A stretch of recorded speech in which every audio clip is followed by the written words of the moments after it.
Psalm 25 vom David. Zu dir wird alles in mir. Du bist mein Gott, bei dir bin ich sicher. Ich wett mich schon nicht müssen schämen vor meinen Feind, wo nur über mich lachen. Wer auf dich hofft, wird nicht blamiert. Nur werd ich verachtet ohne einen Grund. Ach, lass mich die Weg begreifen, wo du mit mir im Sinn hast. Zeig du mir, wo's durchgeht, und tu mich begleiten mit deiner Wahrheit und lehr mich darauf achten, dann werd ich ganz. Du bist ja mein Gott, darum hoffe ich auf dich Tag aus und Tag ein. Ach du, denk doch an dein Erbarmen und deine Liebe, die du gehabt hast zu uns seit ewigen Zeiten. Denk nicht an das, was ich verfehlt und versäumt habe in meiner Jugend.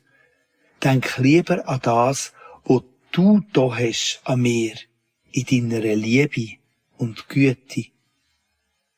Ja, er meint's gut und aufrichtig mit allen, zeigt jedem den Weg, den er verfehlt hat.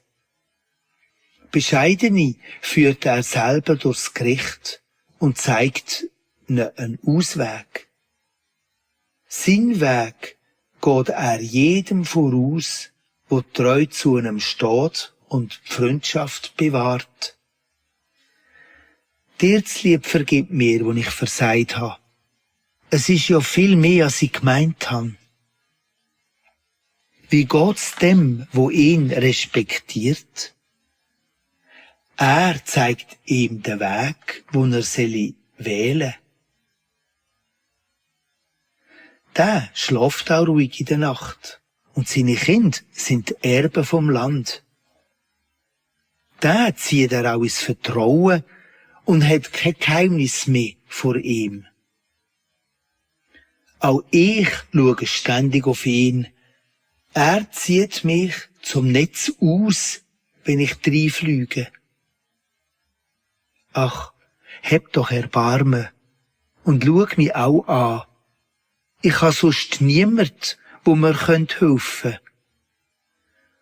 Aus meiner Angst führ mich in die Weite, aus meiner Klemme hol mich daraus raus.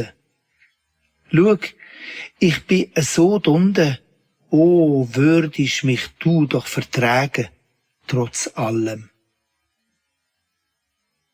Ich habe schon viel zu viel, wo gegen mich sind und wo mich verachtet und hasset. Tu du mir das Leben behüten und retten und lass mich nicht verrebeln. Ich habe ja nur dich, wo ich vertraue. Lauter und ehrlich will ich meinen Weg gehen, darum hoffe ich auch auf dich.